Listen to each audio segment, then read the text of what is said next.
stelle euch heute ein ganz besonderes Produkt vor, und zwar den Pordoi Rennauspuff für die Modern Vespa GTS. Die Idee für diesen Auspuff ist schon zu unserem 25-jährigen Jubiläum entstanden, als wir diesen Pordoi Custom Roller aufgebaut haben. Heute ist der Auspuff lagernd bei uns lieferbar und wir wollen jetzt gleich mal schauen, wie das aussieht und sich anhört auf einem normalen straßenzugelassenen Roller. Hallo. Servus. Einmal bitte die MV2202SR. Ja, da haben wir noch welche da.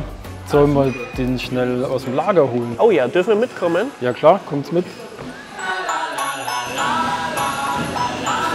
Wir müssen in den Datei. Hey, wusstest du, dass Auspuff auf Indonesisch Knallpot heißt? Ja, die haben so lustige Bezeichnungen, die sich manchmal so halb deutsch anhören. Wusstest du, dass die Portugiesen eigentlich Sueben sind? Sueben? Und weißt du, wer die Sueben sind? Das sind Schwaber. Aber? Ja? Also Portugal, Schwaben. Geil, das ist er. So, da haben wir das gute Stück. Ah. Also, da haben wir hier den Krümmer. Das ist der Verbindungskrümmer. Das ist eine Komplettanlage. Das heißt, er geht vom Auslass über die Verbindung zum Endschalldämpfer. Das könnte auch ein Cut sein, oder? Da kommt später mal ein Cut rein. Und dann kommen wir jetzt mal zum eigentlichen Herzstück quasi. Das ist der Endschalldämpfer. Geil. Und Auspuff. Schaut ein bisschen aus wie von so einer Motocross.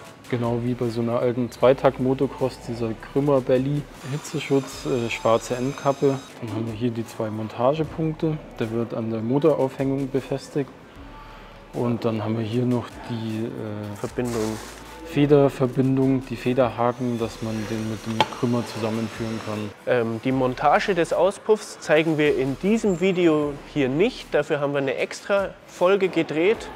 Sebastian, du hast sie damals gedreht. Wie lange braucht man ungefähr, um den Auspuff zu verbauen? Also es dauert so ungefähr eine halbe Stunde, sollte man einrechnen oder einplanen. Mit alten Auspuff runterbauen, neuen einbauen, ist ja eine Komplettanlage, das heißt ein bisschen fummelige Arbeit.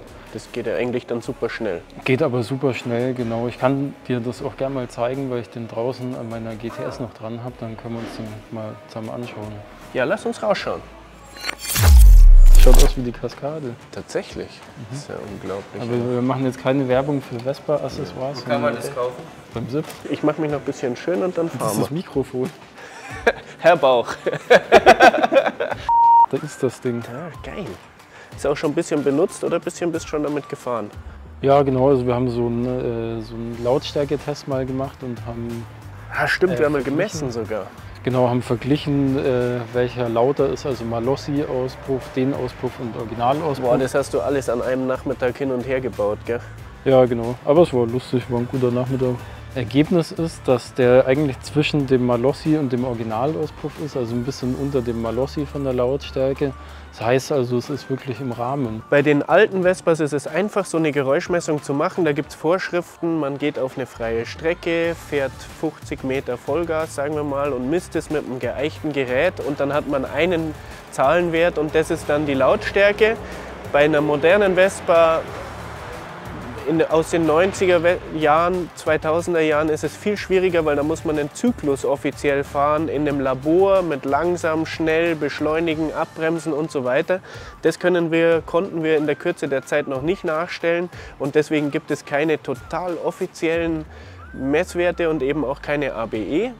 Wir sind aber dran, das zu erarbeiten und wir haben immerhin den neuen Auspuff nach den alten Richtlinien in Anlehnung an die alten Richtlinien gemessen und auch ein geeichtes Gerät verwendet von einem anerkannten technischen Dienst, sodass, wenn wir jetzt behaupten, der ist wirklich leiser als ein Malossi oder nur ein bisschen lauter als ein Originaler, da ist schon auch ein Kern Wahrheit dran.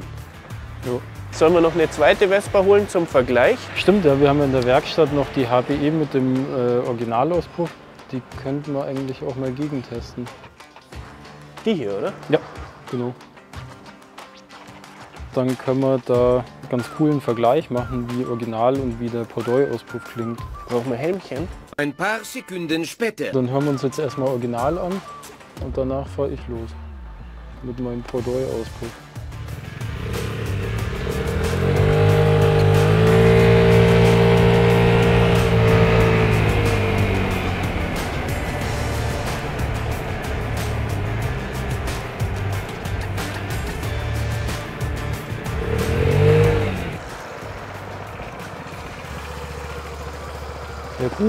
Jetzt fahre ich mit dem Pordoi los. Abgasanlage.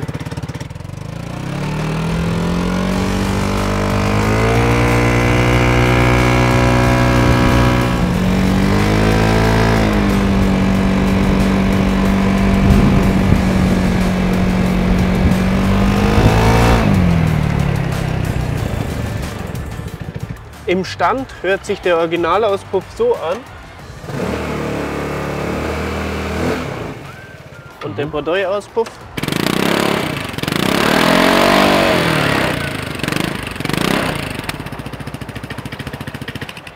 Ist da eigentlich so ein dB-Eater drinnen? Genau, da ist ein dB-Eater drinnen, eigentlich wie bei ganz klassisch bei Rennausspuffanlagen. Das mit einer Schraube fixiert, kann man relativ einfach rausnehmen. Und was wir auch gemacht haben, wir haben nach alten Vorschriften oder in Anlehnung an alte Vorschriften haben wir das Geräusch gemessen von der originalen Abgasanlage, von der Malossi-Abgasanlage und auch von unserer Pordoi-Abgasanlage und haben euch die Werte auch zum Download sogar aufbereitet und zur Verfügung gestellt, sodass ihr eine Grundlage habt, falls ihr jemanden von TÜV oder GTÜ oder DEKRA habt, der sich vielleicht auf die Diskussion einlässt. Und das wäre auch das Fazit von dem Video. Ja. Ich hoffe, das Video hat euch gefallen und auch, dass euch das Produkt gefällt. Drückt gerne den Klingelknopf, dass wir euch auf dem Laufenden halten können. Und ich hoffe, wir sehen uns beim nächsten Mal.